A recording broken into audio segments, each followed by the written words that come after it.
이제 그다음 이제 뭐 더 요 앞에 것들은 이제 그만하고 여기서부터 아 방금 말한 이유들로 인해 저는 현대적인 것이 측정한 날짜를 기준으로 삼아 독창이라는 듯 규정될 수 있을 건지 확실하지 못하게 됩니다. 이거 굉장히 문제가 많은 문장이에요. 이 보통 복잡한 문장이 아닌데 이 문제에 대한 해설이 별로 없는 것 같아요. 여기 보면 우선 저 7분 더 밑에 각주를 볼게요. 말로 하다 보니 이해가 흐려지는 대목이다. 음, 이제 이 책을 편집한 사람들이요. 이게 뭐 설명이 잘 안 된다는 거지. 그리고 데리다는 현대적인 컨템퍼러리 영어로죠. 철학적 제스처와 근대적인 철학적 제스처를 구분하고자 한다. 모던. 자기도 이렇게 설명을 해놓고 이거 굉장히 시대 구분이잖아, 이거. 굉장히 많이 설명해야 되는데 쓱 넘어갔어요. 그 다음에 그때 뭐라고 써요? 마치 그게 헤겔 이후에 포스트 칸트주의나 포스트 헤겔주의와 더불어 니체와 더불어 시작되었다는 듯 볼 수 있는지 모르겠다는 것이죠. 오늘은 요 한 문장만 해보려고 그래요. 왜냐면 요 다음 문장은 뭘 뜻하냐면 요 다음 문장을 우선 말하면 그게 어떤 변화가 있는데 그 변화가 현대적이라고 말할 수 있는데 그 특정한 날짜를 기준 삼아 시작된 게 아니라는 거죠. 그러니까 탈근대라는 게 어느 날 몇 년 몇 월 며칠부터 탈근대. 이건 아닌 것 같다는 거예요. 그러니까 헤겔이나 뭐 칸트 이후나 헤겔 이후나 또는 뭐 니체나 이렇게 어느 철학자부터 시작됐다고 말할 수 없다는 거죠. 이게 이제 이게 데리다가 기여한 아주 큰 거예요. 그러니까 플라톤부터 시작됐다고 볼 수 있는 거죠. 시작부터 이런 지금 우리가 보는 탈근대적인 게 있다라고 말하는 거는 데리다의 굉장히 큰 공헌인데 지금 그 얘기 전에 요거 이제 다음 시간에 해야 될 것 같은데 왜냐면 그 얘기 전에 뭐가 시작된 거냐고.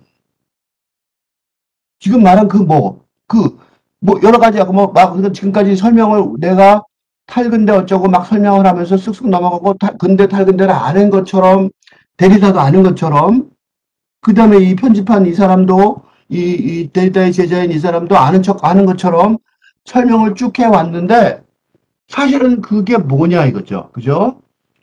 페레리스 교수도 그 데리다가 원래 그렇게 했기 때문에 데리다도 이렇게 모호하게 제스처라고 그랬죠. 제스처. 이게 제스처로 구별될 일인가? 라는 느낌이 들죠.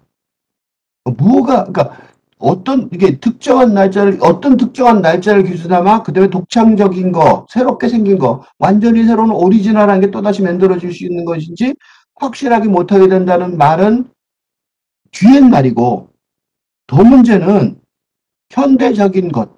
이게 뭐냐고요. 이게 생각보다 폭탄이에요. 얘가 폭탄인데 한국 사람들도 이 폭탄을 안고 있고 이 폭탄은 생각보다 중요한 부분인데 이 개념은 중요한 부분인데 이 개념들에 대해서 이 중요한 개념에 대해서 데리다는 물론이고 많은 사람들이 이 개념을 놓치고 있는 것 같아요.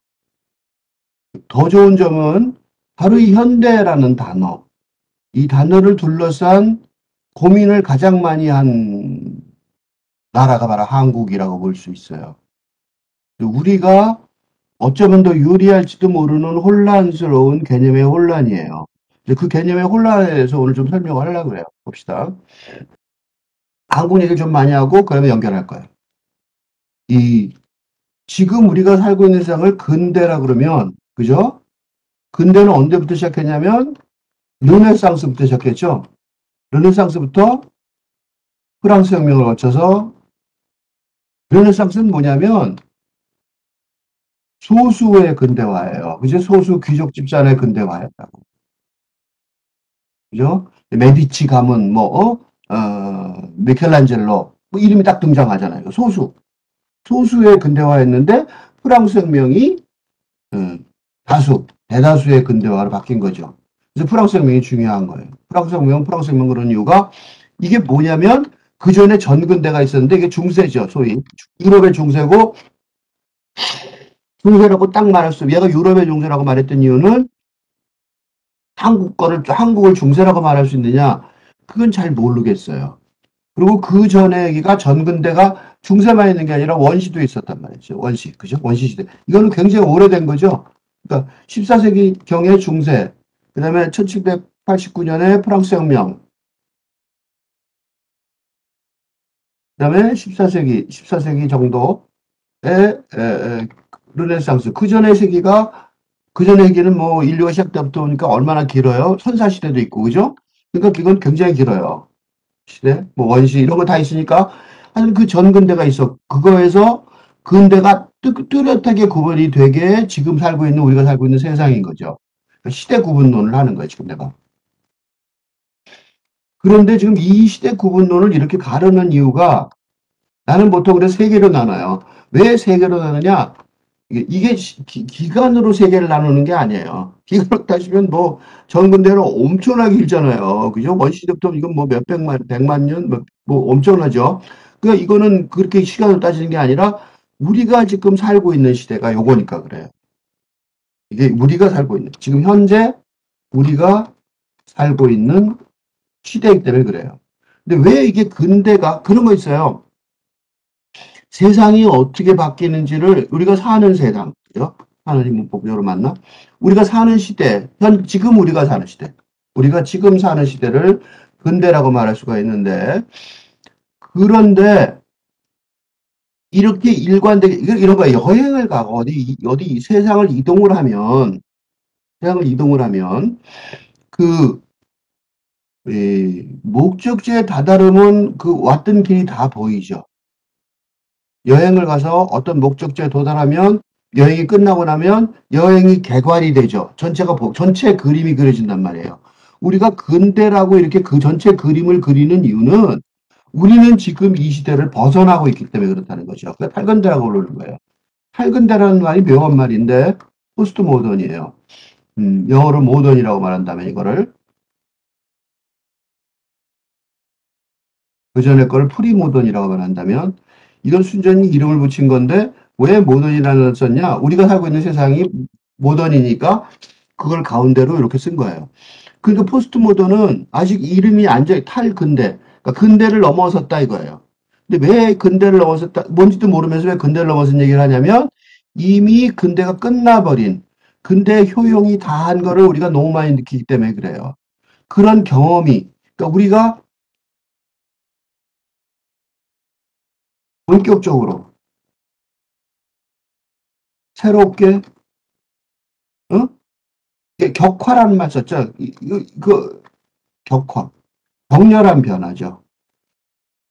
어? 격렬한 변화를 겪는 시대란 말이죠. 새롭게 경험하는 시대란 말이에요. 옛날 지금하고 전혀 다르다는 걸 느끼는 거죠. 그걸 본능적으로 느끼고 있는 게 지금 그래서 우리는 탈근대라고 말을 할 수밖에 없는 거예요. 그런 사례가 너무 많은 거죠. 예를 들면 근대가 근대 가족이죠. 핵가족. 근데 핵가족을 꾸민 게 뭐예요? 낭만적 사랑과 결혼. 그지? 그거의 결론이죠. 그 낭만적 사랑의 결론인 결혼에 의해 구성된 근대 핵가족. 이게 근대 국가의 이게 뭐냐면 이게 요 근대 핵가족이 뭐냐면 여기 전체가 은 근대 국가의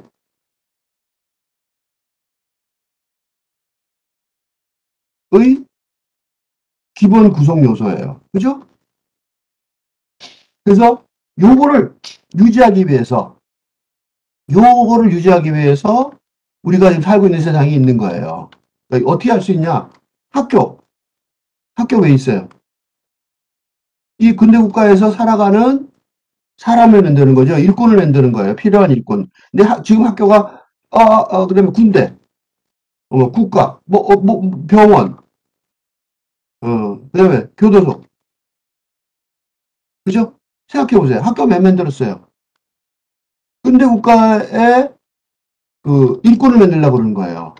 그런데 이게 기본적으로 기본 구성 요소였는데 문제가 뭐냐? 격화, 격렬한 변화. 격렬한 변화. 얼마나 격렬한 변화냐면, 시프트, 틀이, 국가, 사회를 구성하는 틀 자체가 바뀐 것 같단 말이죠. 그래서 격화가 벌어져서 너무나 급격한 변화가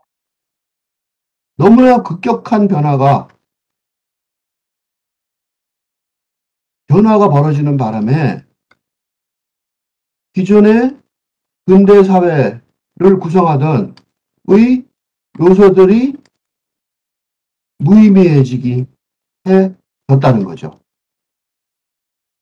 예를 들면 낭만적 사랑 잘 안 믿어요. 그래서 뭐예요? 썸, 그죠? 사랑 안 하고 썸해요. 결혼과 출산 안 해요. 그지? 왜냐하면 미래를 믿을 수가 없어. 이건 그냥 단순히 돈이 없어서가 아니에요. 사람이 착각하는 거죠. 지금 국가가 그러니까 국가가 무능해요. 그지? 응? 국가의 대응 방식이 무능하다. 예? 그죠? 국가 자체가 무능하고 국가가 내 사랑하는 국가가 하는 짓을 보면 한심해요. 국가를 사랑하지 않는 건 아닌데 너무 한심해서 한숨이 나와요. 적분의 이리저리 바꿔봐 소용이 없는 거죠. 그래서 어떻게 해요? 인구 절벽. 그죠? 학교. 근대 학교는 뭘 위해서 만들어진 거예요? 산업 자본주의. 공장의 일꾼을 만들기 위한. 그지? 그래서 어떻게 해서? 만들어서, 근대 국가의, 어, 뭐라 그럴까? 의미 있는, 당당한 일꾼. 그죠? 쓸모 있는, 어? 일원이 되게 하는, 되게 훈련시키려는, 훈련시키는, 훈련하는, 그죠? 훈련시키는 시스템인 근대 학교 제도. 어? 근데 있으니 근대 훈련 제도. 이게 어떻게 돼요, 지금? 무능하죠. 학교를 왜 다냐? 공부를 왜 하냐? 그죠? 취업. 공부 왜 하냐? 취업. 대학 졸업 후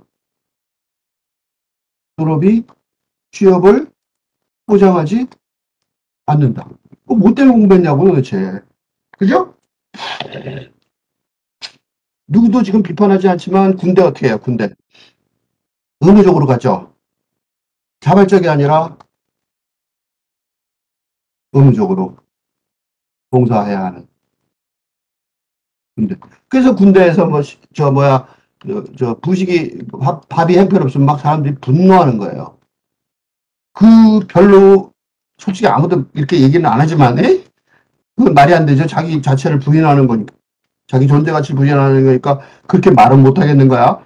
그렇지만 말도 안 되게 시간 낭비하러 갔는데 바까지 공격? 사람들이 분노하는 거예요. 그죠? 분노해요. 그죠? 교도소가 뭐예요? 교도소가. 그거잖아. 교화. 어? 죄인의 교화. 교도행정. 교화 되나요? 안 된다고요. 잡아놓고 처박아 놓는 거 밖에 다냐고. 그죠? 그 자체, 효용성에 대해서 의문이 제기된 거예요. 법률제도. 그러니까 처벌해도 되냐? 요새 촉법 소년, 법에 걸리는 촉법 연령, 논란도 그거예요. 법이 의미가 있으면, 법으로 예를 들면, 촉법 논란이 뭐냐면, 애들이 요새 그래요. 가봐야, 저기, 감옥 안 가. 그리고 나쁜 짓 한다는 거예요. 신문에 나죠? 그러면, 교도행정에서 잡아놓는 게 아니라, 교화를 한다면, 내려도 되죠. 촉법 연령을. 걸린 애들 나이를 내려도 돼요. 근데 교화가 안 된다면 내리면 뭐 하냐고. 이 논란이 헷갈리는 거예요. 즉, 다시 말해서, 기존에 근대 사회를 계속 유지된다고. 그 효용성이. 믿으면 그 효용성이 있겠죠? 학교 공부한 거, 결혼한 거 다 의미가 있어야 되잖아. 그죠? 효용성이 있다고 믿고 싶지만, 현실에서는 점점 더 그게 아니라는, 어?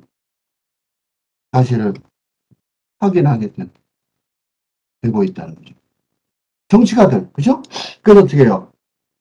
정치라는 게, 이 정치라는 것도 마찬가지죠. 근대사회 민주주의 정당 정치, 그지? 민주주의 정당 정치가 뭐예요?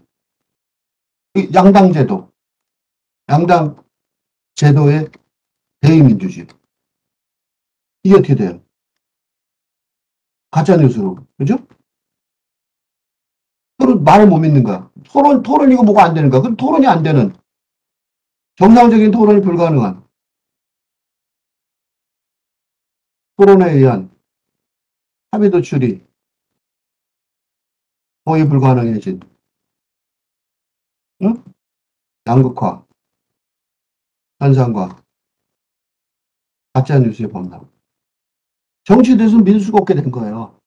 그러니까 이게 어떤 하나의, 뭐, 극과 하나, 뭐, 결혼 하나 문제가 아니라 세상 전체가 격렬하게 변하고 왕창 그 축 자체가 바뀐 것 같다는 거죠. 그러면 이 시대를 뭐라 그래야 되느냐? 이 시대를. 이 혼란상을, 이 혼란상의 가장 큰 문제는 뭐냐면, 우리가 지금 알고 있는 세상은 근대예요. 이거예요, 이거. 이게 우리가 사는 세상이에요. 우리가 지금 제대로 아는 세상은 여기예요. 여기. 우리가 그래도 뭐라고 논의할 수 있는 세상. 우리가 아는 세상. 우리가 그래도 안다고. 공부해서 배웠으니까. 안다고 할 수 있는 세상. 있는 세상이 무너져 내리고 있다. 이렇게 말할 수 있어요. 그리고 다른 세상은 아직 안 왔다. 그죠? 그게 지금 현실의 문제점이에요. 우리가 알고 있는 세상의 가장 큰 틀은 뭐였냐면, 근대, 근대 지금 우리가 살고 있는 세상, 근대 사상의 원칙은 딱 하나였어요. 전근대의 부정과 배제, 배척.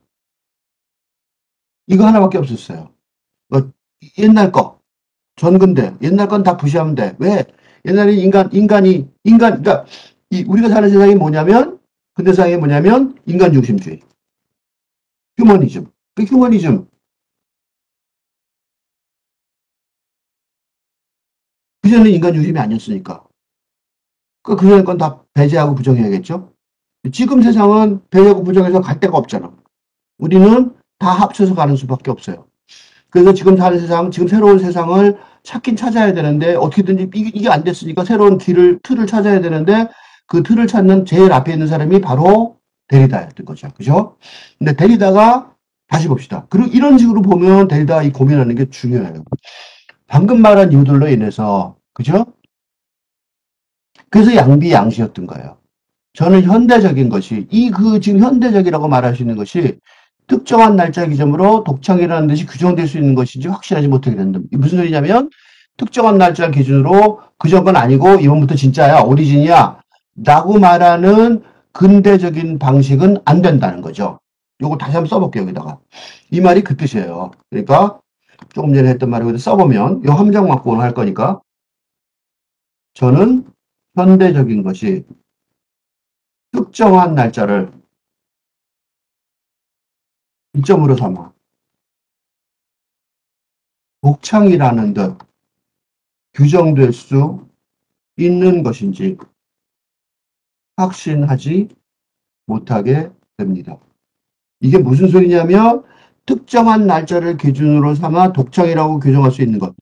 요거는 누구의 방식이었냐면 요게 바로 전근대에서 근대로 전환하는 사상적 격화에 격화라고 그럴 수 있죠. 그때도 격화의 방법론이었단 말이에요. 그러니까 근대화했을 때처럼, 그지? 근대화했을 때처럼 이렇게 옛날 건 끝났고, 그죠? 이렇게 되는 거. 그런 거가 이 현대적인 것이라고 말하는 것. 그러니까 탈근대적인 거죠. 내가 지금 말하는 거는 탈근대적인 것, 현대적인 것, 즉 탈근대적인 것이 그런 식으로 구성될 수는 없는 것 같다라고 말하는 거예요. 그러니까 근대적 방식은 더 이상 아니다. 근대적인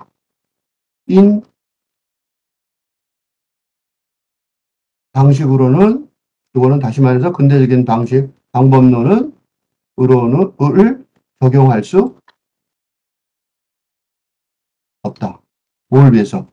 탈근대를 모색하기 위해서. 그러니까 탈근대적 세계관을 모색하기 위해서. 근대적인 방법론이 뭐였죠? 옛날 거 없어지고. 그러니까 전근대를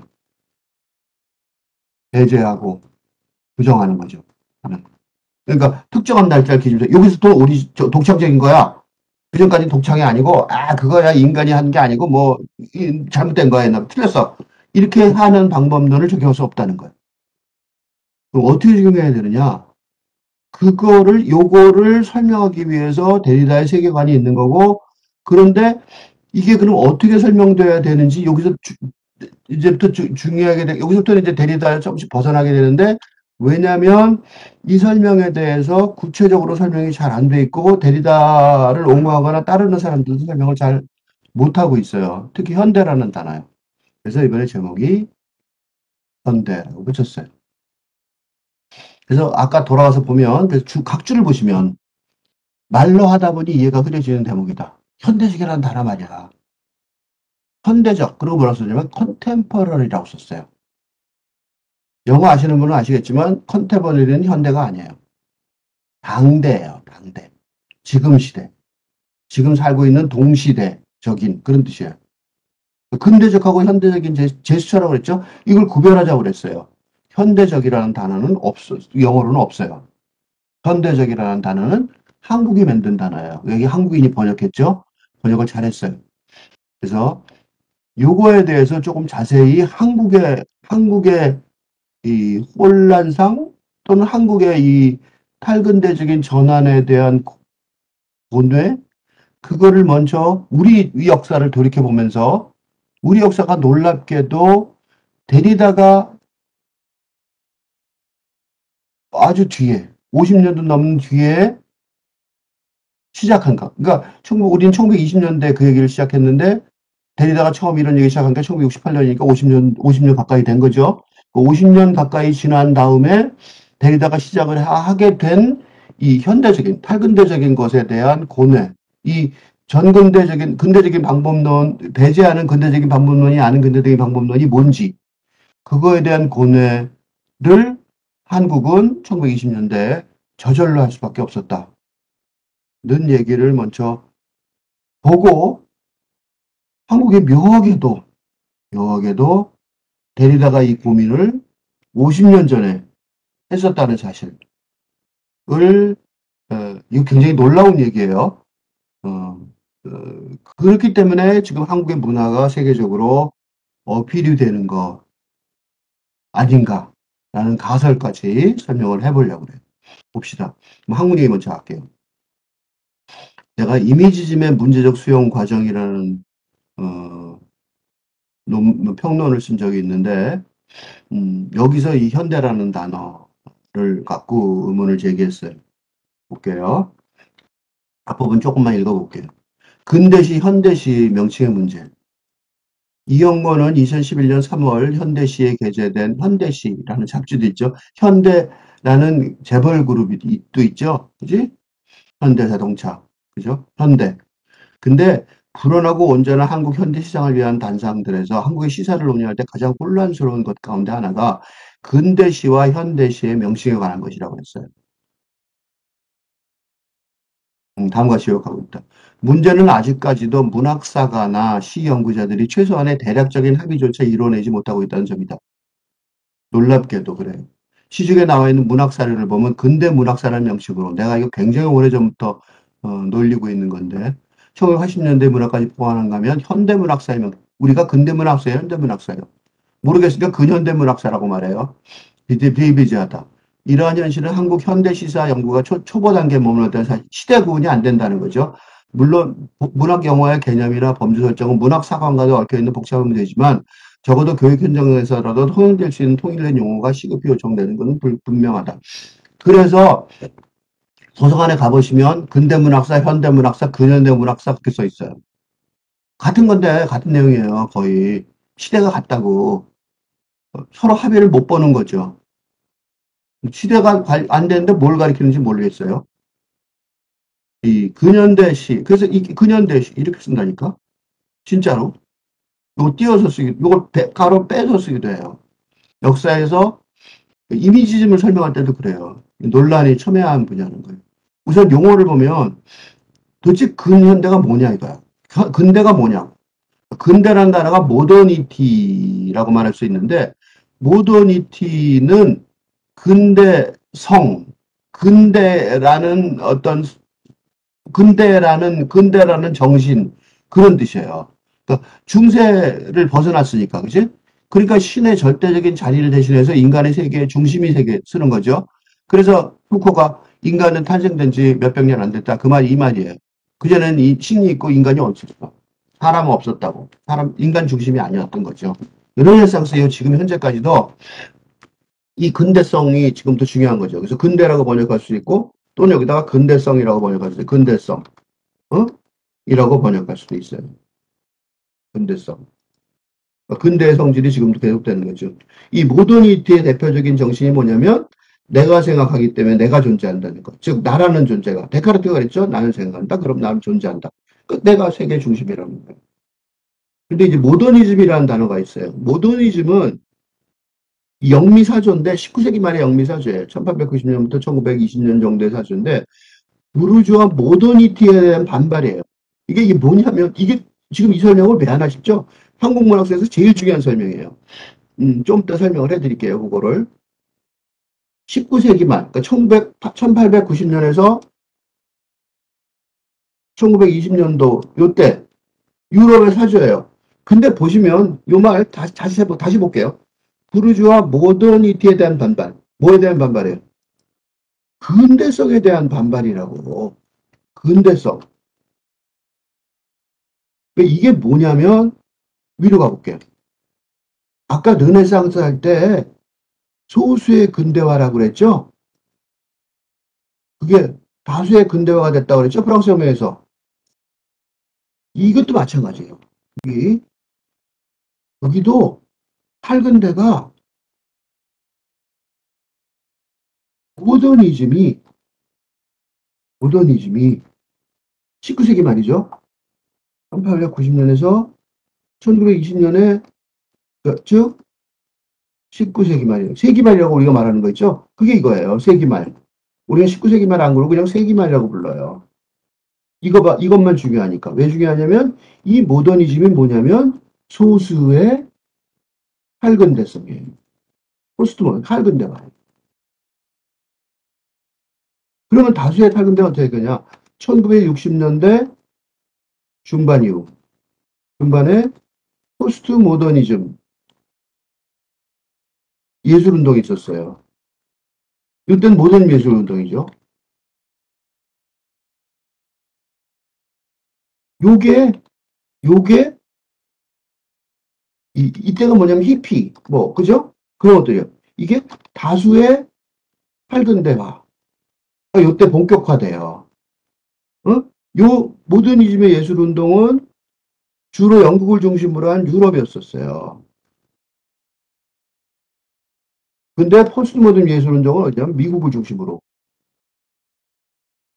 미국을 중심으로 한다고요. 뉴욕. 그래서 문화의 주도권이 미국으로 이때 넘어간다고요. 그러니까 다수의 탈근대화가 이때 일어났어요. 다시 돌아가 볼게요. 이게 되게 중요한 말이에요. 왜냐면, 이, 이, 그러니까 19세기 말, 이때는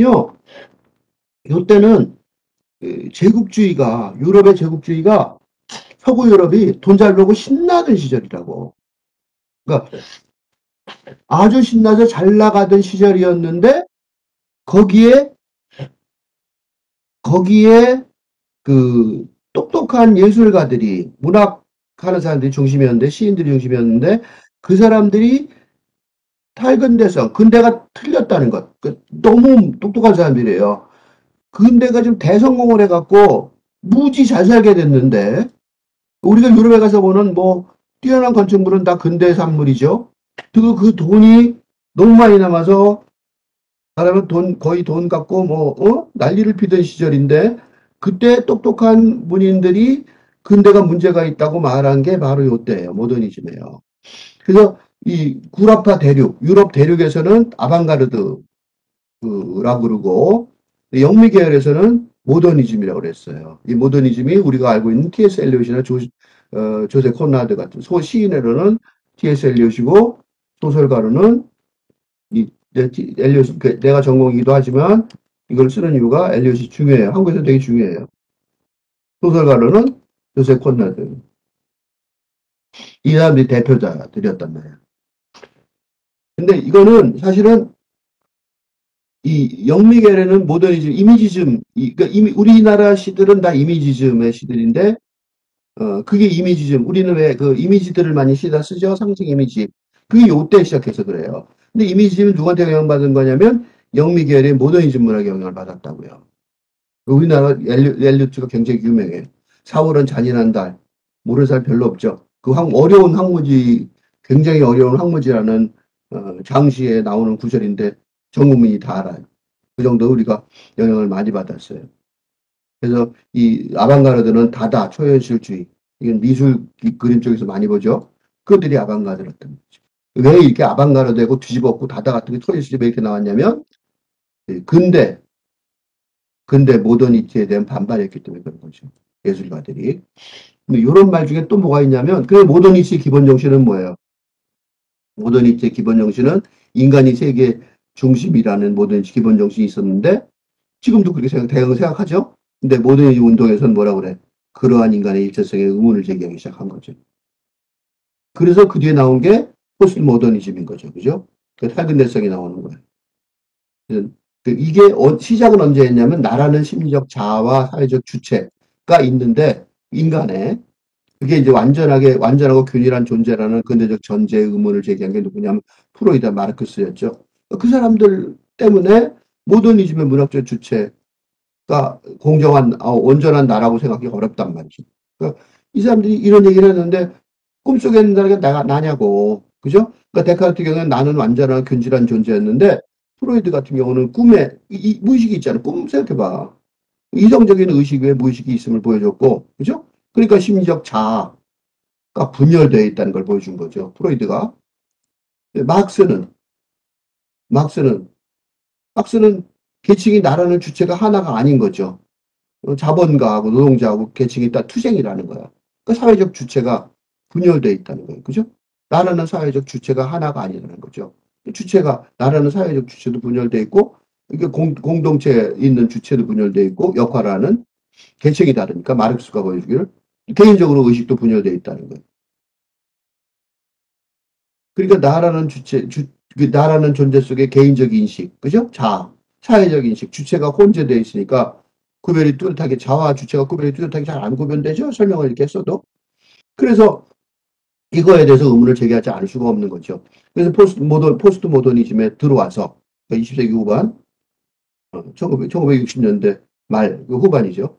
모더니즘을 의무적으로 제기해서 그걸 포스트 모더니즘이라고 그러고 그런 운동을 포스트 모더니즘 예술 운동이라고 부르는 거죠. 이게 지금은 대다수가 됐어요. 다수라는 걸 어떻게 믿을 수 있어요? 우리 요새 알고 있는 거 보세요. 인간이 아니라 생태계가 세계의 중심이라는 생태론. 알겠죠? 이거 자연 뭐 어쩌고 그럴 때 이게 나오잖아. 그 다음에, 양성의 유럽, 백인 남자만이 제대로 된 인간이라고 잘못 깨닫고, 그래서 어떻게 해요? 동성애자, 소수민족, 그런 타자의 권리를 인식하기 시작한 페미니즘, 그죠? 젠더 스터디, 동성애. 그 다음에 한국계 영문학, 소수인종 문학이 늘어나고 있잖아요. 이게 바뀌었다니까, 다수로. 근데 그럼 현대가 뭐냐? 이제 여기서 중요한 거.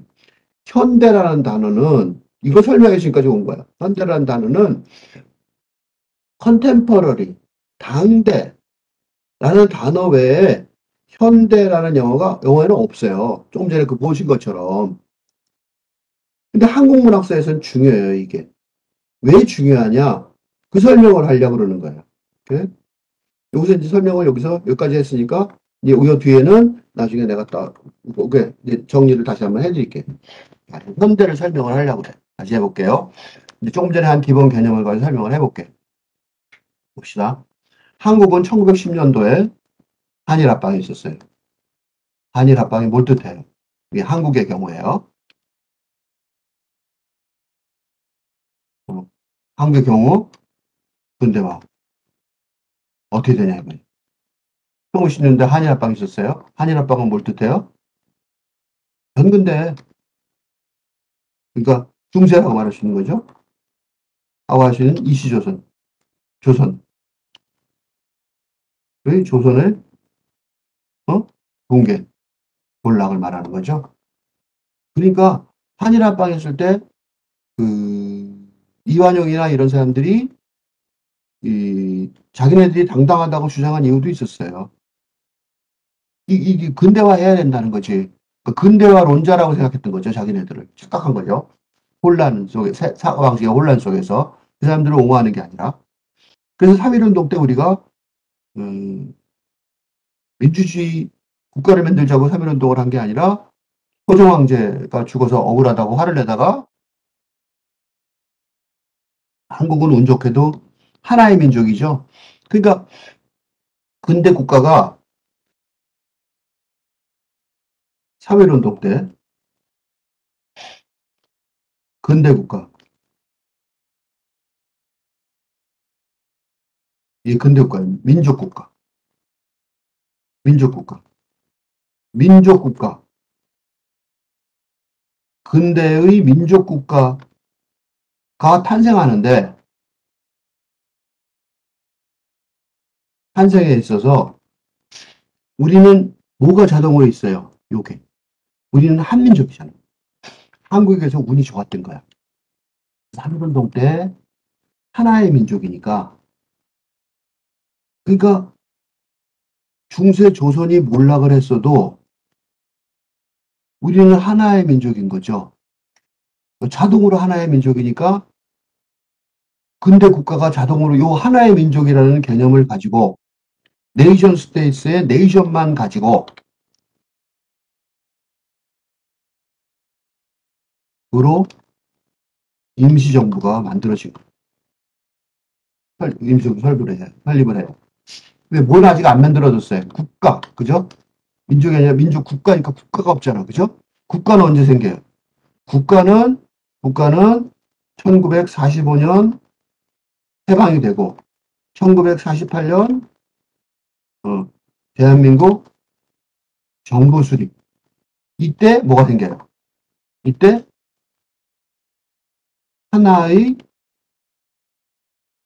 국가, 그죠? 근대 국가죠. 근대 국가. 그러니까 이때 위에 거는 민족이 근대 민족인 잘못이지만 하나의 근대 국가였어요. 그러니까 스테이트가 확립돼. 그래서 한국이 옛날에 이게 지금 얼마 전 정부하고 여당이 야당이 이거하고 싸운 적이 있어요. 우리가 대한민국이 성립된 지 몇 년 됐냐? 그때 요, 요 임시정부가 수립된 것부터냐? 아니면 요때부터냐? 그래갖고 왜 그러냐면 요거 때문에 그래요. 우리 한국의 원락의 문제점이 요거예요. 우리는 하나의 민족이기 때문에 요때 자연스럽게 임시정부가 만들어진 거죠. 임시정부 지금 우리 어떻게 생각해요? 어거지로 자꾸 상해에 있는 게 복원시키고 난리죠?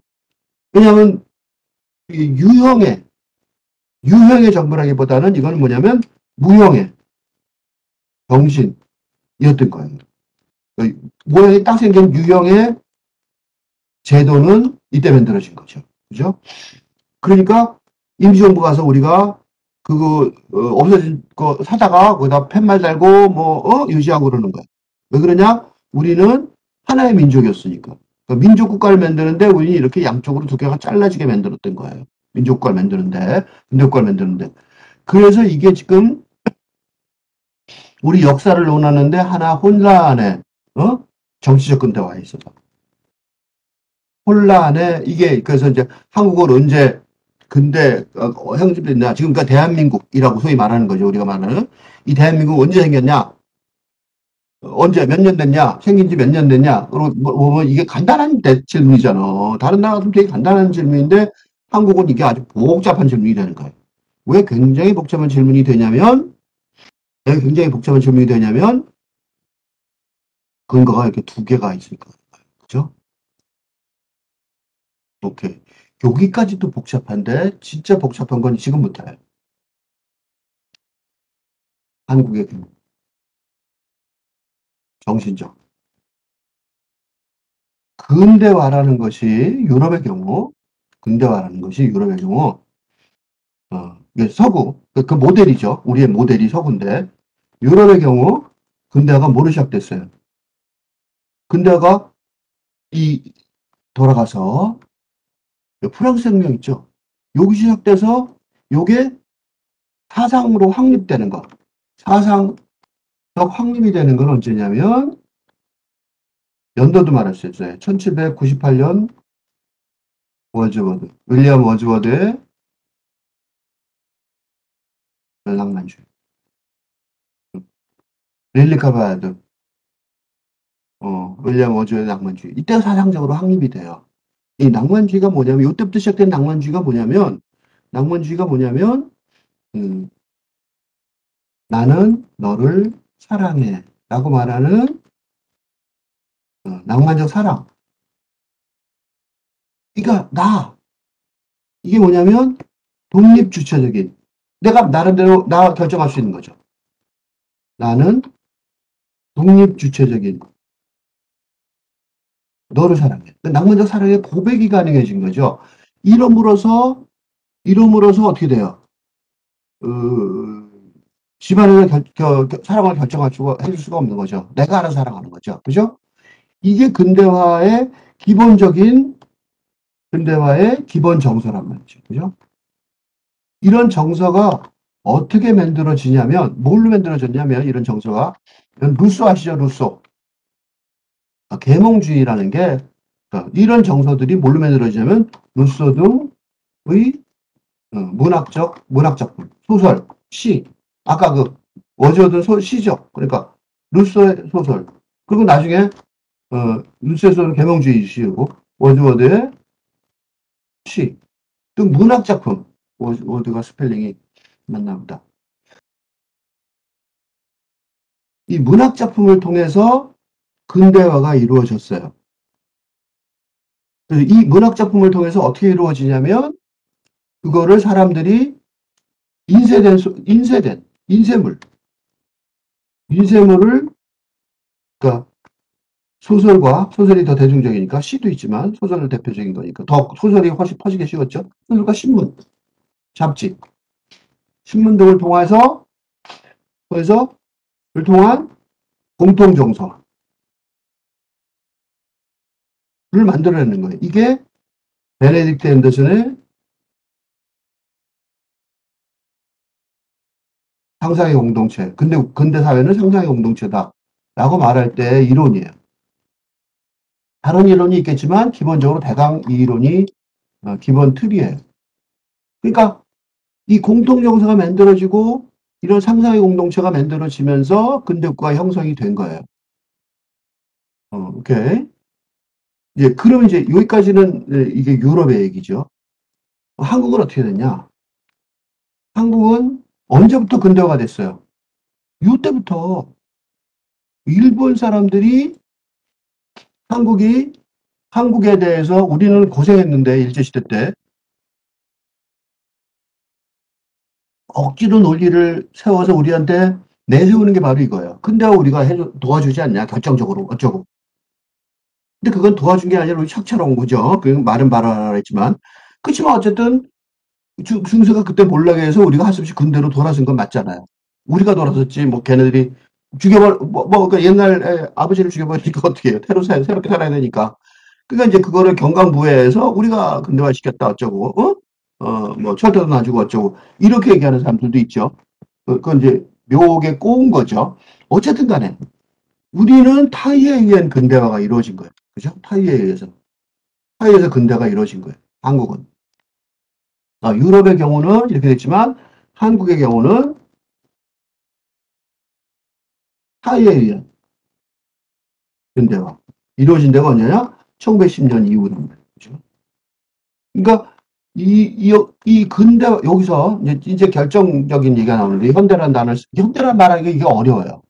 너무 어려운 이상한 얘기고 이 이상한 얘기가 생각보다 굉장히 중요한 얘기이기 때문에 그래요. 한국을 이해하고 지금 세상을 이해하는데 굉장히 중요한 개념이라서 이 한 문장만 붙들고 이렇게 난리를 피는 거예요. 왜냐하면 이거에 대한 논리적인 설명 체계가 거의 없으니까 그래요. 자요. 한국도 이때 근대화를 했었어야 돼요. 근대가 돼야 되는 거죠. 그래서 근대가 어떻게든 돼갖고 우리가 어떻게 했어요? 이 민족 뭔가 우리도 상당히 공동체를 만들었잖아요. 그게 이제 민족 국가고 임시정부가 그때는 사람들이 임시정부가 있는지 잘 몰랐겠죠. 사실은 솔직히 말하면 몇몇 사람만 알았겠죠. 그렇지만 어쨌든 우리가 그런 민족이라는 개념을 가지고 하나의 국가라는 개념을 가지고 있으니까 해방되고 난 다음에 금방 국가를 만든 거예요. 그러니까 뭔가 여기서 벌어진 일이 있다고 마음속에서 그죠? 마음속에서 뭘로 벌어졌겠어요? 똑같이 문학작품으로 벌어진 거예요. 그게 누가 한 거예요? 김소월 그런 사람들 남의학 역경 우리 국민 전체가 알고 있고 그다음에 윤동주 그러니까 똑같이 타인에 의한 근대화가 시작되었던 거죠. 근대화 시작된 거예요. 그렇지만 그 근대화를 진짜로 만드는 거는 김소월, 윤동주 등 문학, 작품 등의 문학 작품을 통한 근대화, 그죠? 내면의 근대화가 있었던 거죠. 그죠? 근대화 작업이 있었던 거예요. 그래서 우리는 윤동주 국민시인, 김소월 국민시인 그러는 거예요. 당연히 그 사람도 국민시인이에요. 그런데 우리가 이 근대화를 하려면 우리가 혼자 하는 게 아니라 그래. 어때요? 베껴야 되죠. 우리는 없으니까. 근대화가 없었으니까. 그죠? 이걸 베껴야 되는데 이걸 베끼는 게 바로 이 유럽을 베끼는 거죠. 유럽. 그죠? 유럽을 베끼는 게 쉬웠을까요? 어려웠을까요? 혼란스러웠단 말이죠. 그 혼란스러운 게 이 모델이 누가 있냐면 자 돌아와서 이제 볼게요. 아까 그 논문에서 내 평론에서 저개발의 모더니즘을 얘기하려고 그러는 거예요. 저개발의 모더니즘이 뭐냐면 이 모더니즘이 이 문학이 이, 그 근대화가 요거 조금 더 모더니즘 설명을 조금 더 해야지 좀 더 이해가 되겠다. 그럼 조금만 더 해볼게요. 보세요. 이 1910년 요 연도를 가만히 보시면 요 연도가 아까 내가 한 연도를 여기서 보시면 유럽에서 요거 여기가 언제예요? 요거 보시면 1910년도에 유럽은 뭐 하고 있었냐면 모더니즘 예술 운동을 하고 있었어요. 엘리오트, 아까 얘기한 조세 콘라드. 그러니까 얘네들은 근대화 아무리 늦어도 18세기 말이죠. 18세기 말에 근대가 성립이 됐었어요. 그런데 요때는 벌써 모더니즘이 있어요. 우리는 언제 배워야 되나? 봐. 한국은 1910년대 돌아서서 배우려니까. 이건 한국만 그런 게 아니에요. 우리는 한국이 아니라 일본을 경유한 서구 근대 사상에 도입을 해야 되는데, 그죠? 일본도 뭐 자기네들도 우리보다 좀 빨라서 뿐이지 뭐 일본도 자기네가 만든 근대화가 아니잖아요. 조금 앞섰다고 우리를 지배했지만. 사상으로 지배한 게 아니라 총칼로 지배했죠. 사실은 총을 먼저 들여봤으니까. 그지만 어쨌든 간에 일본을 경유한 근대 사상인데 일본의 경우도 마찬가지란 말이에요. 일본도 근대를 도입하려고 그러다 보니까 근대 사상이라는 것은 아무리 늦어도 19세기, 18세기, 그죠? 1789년, 1800년, 19세기, 그죠? 19세기의 낭만주의가 근대 사상이잖아. 기본 사상이잖아. 이거를 도입해야 되는데 도입 시기가 언제냐면 1910년이에요. 1910년이면 1890년, 1920년에 모더니즘. 그러니까 근대 사상의 기초는 19세기 낭만주의인데 도입 시기가 늦은 바람에 1890년, 1920년에 모더니즘이 같이 들어와요. 근데 이 모더니즘은 뭐냐면 탈근대 사성, 그죠? 내가 포스트 모더니 설명한 이유가 있어요. 탈근대 사상이죠, 쉽게 말하면. 탈근대 사상의 시작이란 말이죠. 이게 가만히 보세요. 이게 되게 혼란스러워요. 그러니까 근대 사상을 도입한 게 일본도 뭐 요거보다 몇십 년 안 돼요. 메이지 유신이 얼마 안 돼요. 우리보다 몇십 년 앞섰다고 난리를 피는 잘난 척한 거예요. 잘난 척해서 우리를 작사를 낸 거예요. 억울하죠, 우리가. 그때 좀 우리가 조상들이 좀 일본처럼 그 비슷한 시기에 딱 받아들였으면 침략 당했을 리가 없겠죠. 우리가 훨씬 셌으니까, 그전에는. 그 점부터 흔들려서 문제긴 했지만, 어쨌든 간에. 그러니까, 이 일본을 경유해서 뒤늦게 그 서구 사상을 도입한 나라들의 특징은 뭐냐면, 근대와 탈근대가 어떻게 돼요? 동시에 들어온다는 거예요. 그러니까 뒤늦게 들어와서 근대 사상과 탈근대 사상의 혼합된 동시 수입 상황이 되는 거죠. 그러니까 우리나라 문학에 근대 문학도 있고 뭐도 있어요.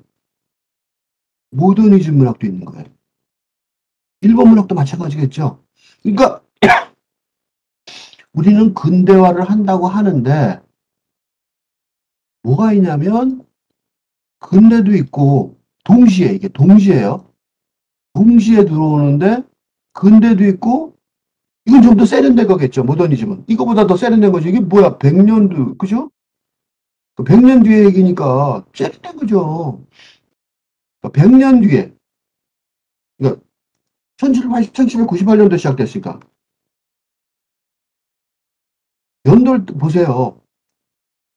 100년 뒤에 벌어진 일을 늦게 도입하는 바람에 100년 전에 근대 사상의 기반 이게 찬찬히 도입했어야 되는데 우리는 그죠? 이렇게 찬찬히 도입하는 게 일본도 그렇고 한국도 그렇고 찬찬히 도입할 수 없었던 게 저개발의 모더니즘의 특징인 거죠. 응? 특징이란 말이에요. 그래서 요거를 부를 말이 없잖아. 요걸 뭐라고 그러냐? 예? 현대라고 부른 거예요.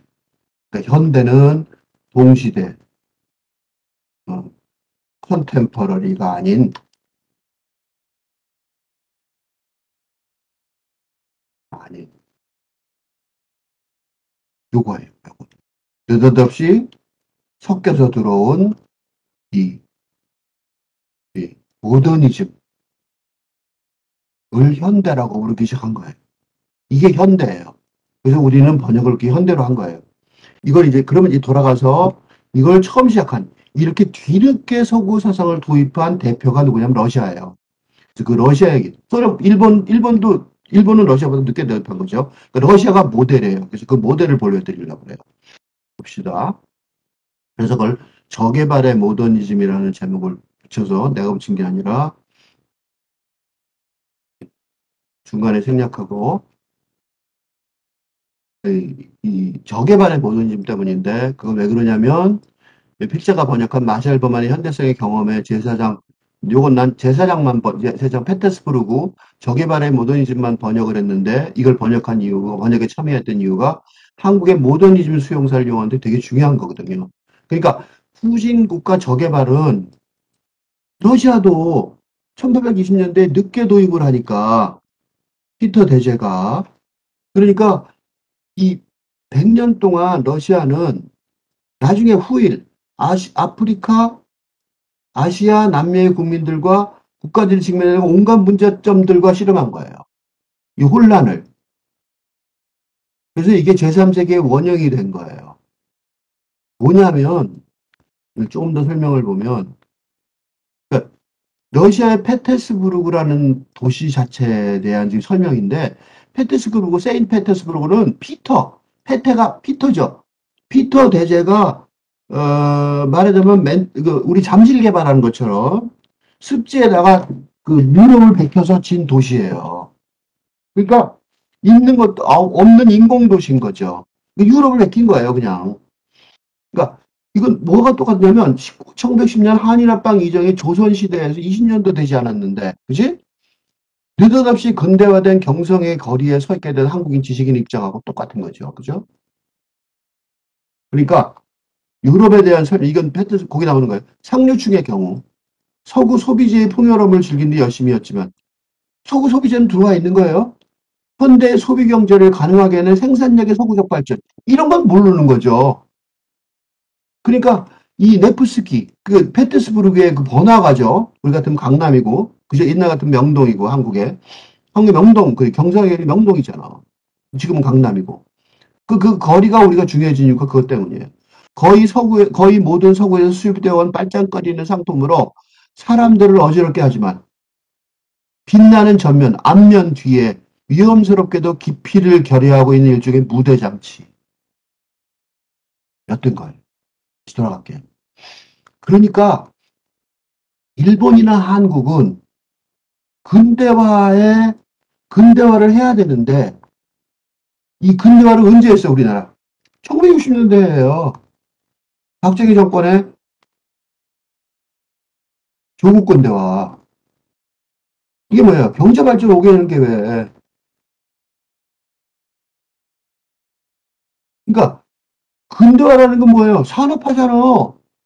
산업화 안 했다고 이때까지. 1960년대 기전까지 우리나라 산업화가 안 된 거죠. 그러니까 말이 이 모더니즘이지 우리는 사실은 이 근대화 자체도 내면의 근대화는 이루어졌는데 경제적 근대화는 안 이루어졌던 거죠. 한국이 이런 혼란이 있었던 거예요. 그러니까 정리해보면 8근대 시대의 특징이 뭐냐? 혼재예요, 혼재. 이걸 나는 뭐 옛날에 뭐라고 썼냐면 삼겹살 구조라고 그랬어요. 왜 삼겹살이에요?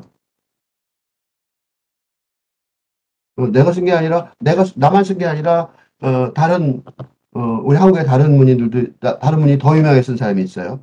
어쨌든 그래서 내 이 문장을 안 쓰긴 하는데 정근대 근대와 탈근대가 같이 공존하고 있다는 거죠. 나는 이렇게 안 쓰고 뭘 쓰냐면 나는 초월이라는 단어를 써요. 호환 플러스 초월. 이게 데리다가 세리다 용어를 내가 정리한 건데 데리다 이 말을 뚜렷하게 쓴 적은 없어요. 그렇지만 이게 데리다의 기본 개념이에요. 포월의 역사학이에요. 무슨 소리냐면 원형, 빙빙 돌아가는 구조인데 원한 구조인데 감싸고 넘어가게 구조죠. 안에가 맨 가운데 탈근대가 있고 그 바깥에 근대가 있고 전근대가 있고 안에 그다음에 제일 안에 그다음에 근대가 있고 그다음에 탈근대가 있다는 거예요. 이 원한 구조를 가진 포월의 구조. 포월의 구조. 그러니까 근대도 아직 있는데 와 있는 근대도 동시에 와 있는 탈근대. 그거를 설명하는 용어가 우리는 꼭 필요했어요. 왜 필요했어요? 동시에 이렇게 와 있으니까.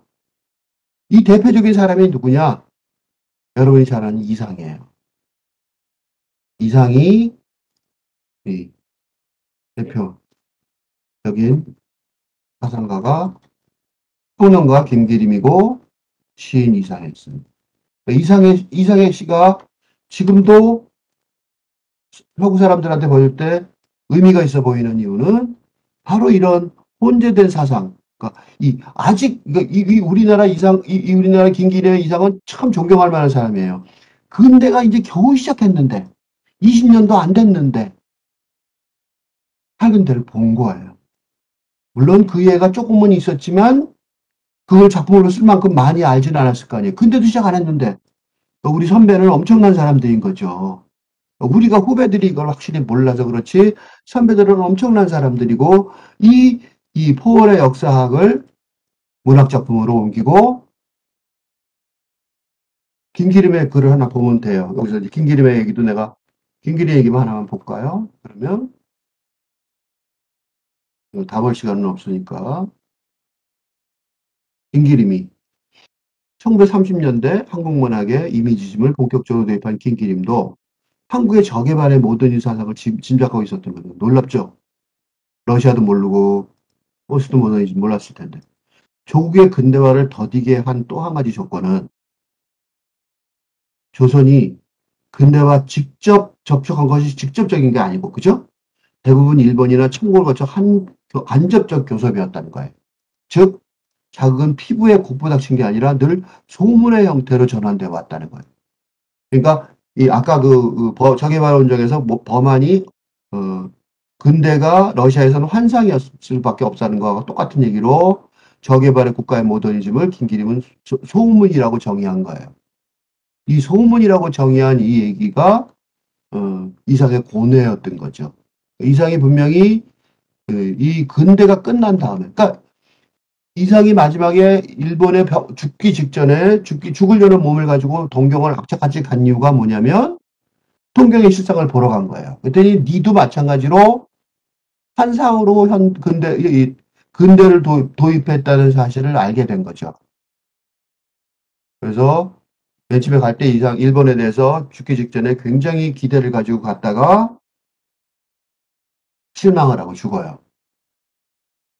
현대가 이게 한국에서 문학 잡지에 현대라는 단어가 쓴 때가 많죠.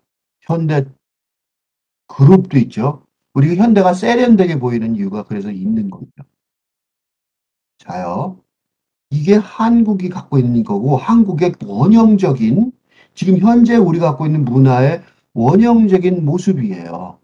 근데 이 모습이 놀랍게도 지금도 놀라운 얘기예요. 한국의 한국의 전근대, 근대와 현대의 혼재라는 4월의 역사학, 이게 이제 너무 이게 심해서 어떻게 했어요? 한을 불렀죠. 한. 그죠? 한이 있잖아, 한국 사람들. 그게 이거예요.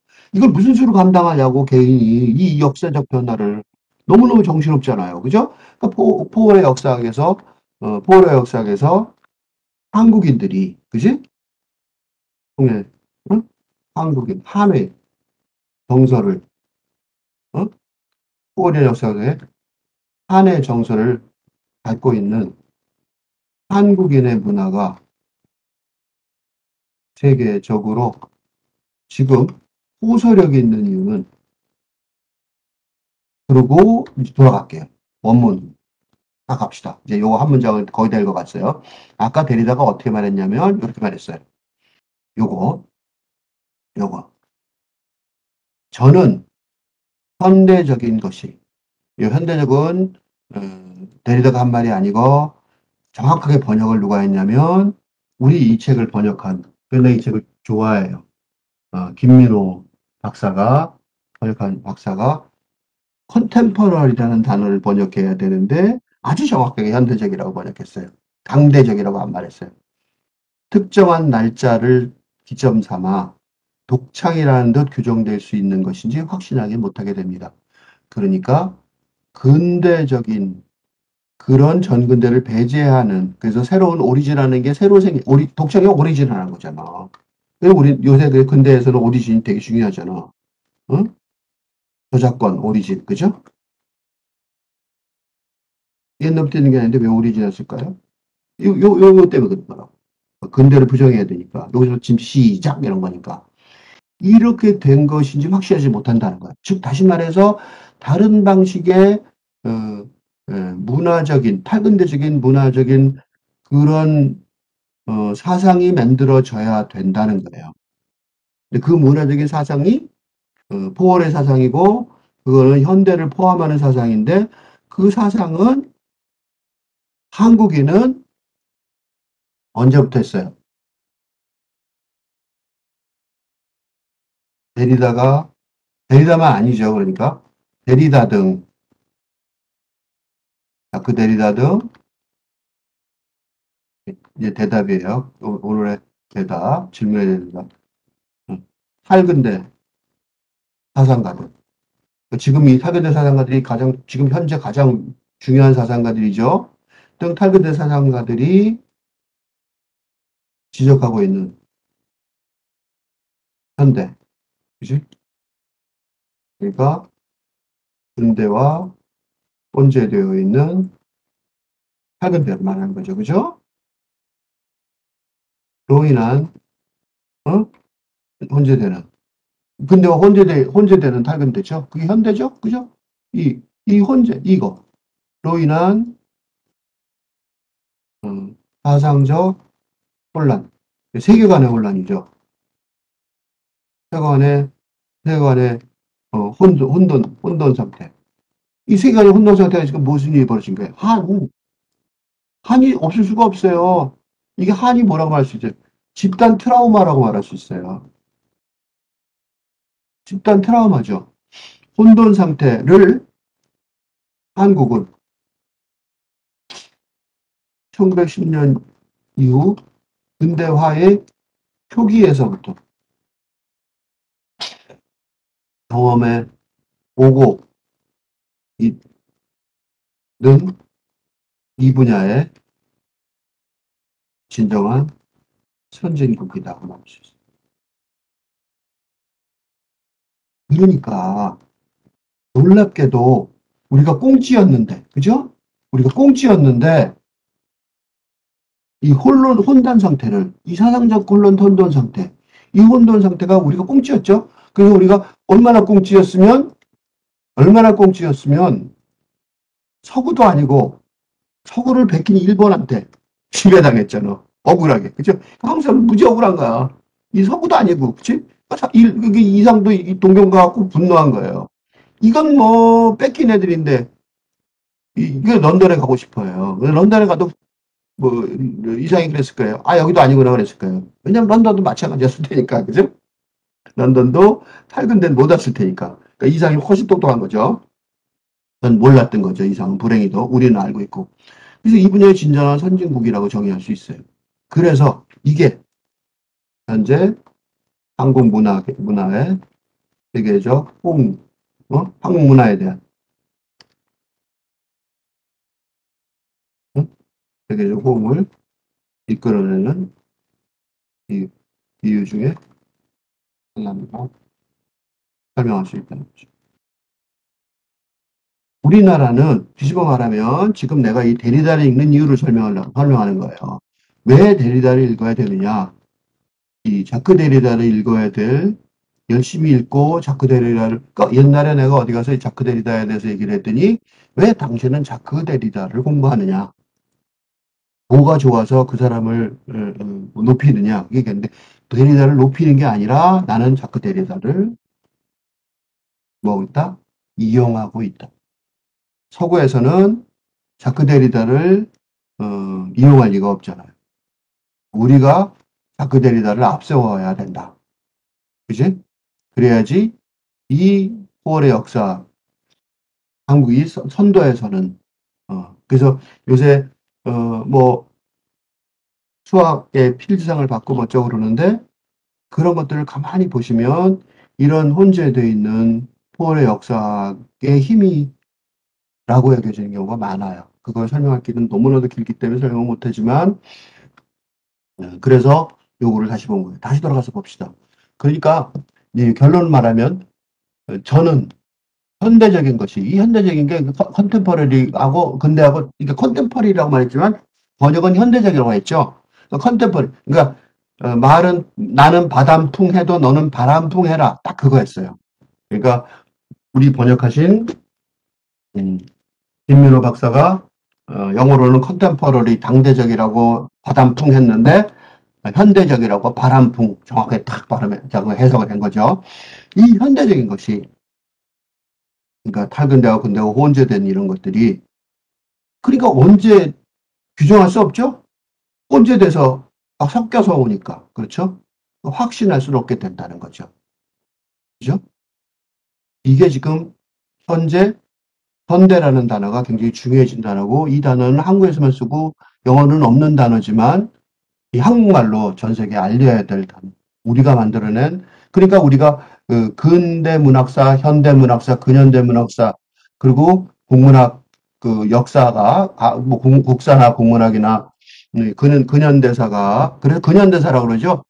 그게 창피한 게 아니고 우리 한국의 아주 대표적인 특징이라고 보고 여겨지면 돼요. 그러니까 이런 깊이 있는 얘기를 이렇게 깊이 있게 공부한다면 그거는 결함이라기보다는 강점이라고 볼 수 있다. 그렇게 말할 수 있어요.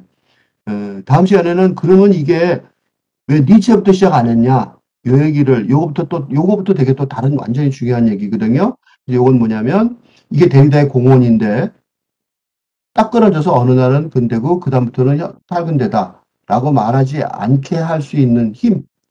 데리다가 공부를 깊이 한 헤겔, 플라톤, 칸트, 니체. 아 이거 어지러워, 그렇죠?